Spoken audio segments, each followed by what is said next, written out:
When we lose someone, it leaves a hole, a gap in our lives, different for each of us.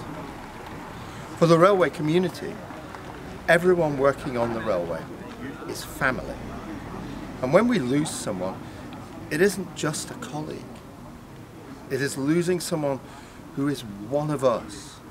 They are a brother or sister, a father or a mother, a son or a daughter, not merely a driver or a track worker.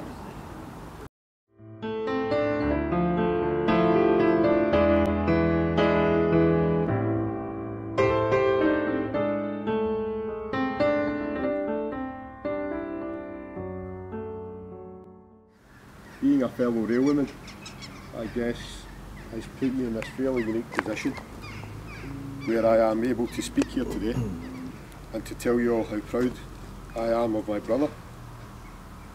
Those of you who knew David will know that he truly was one of the good guys. Thank you.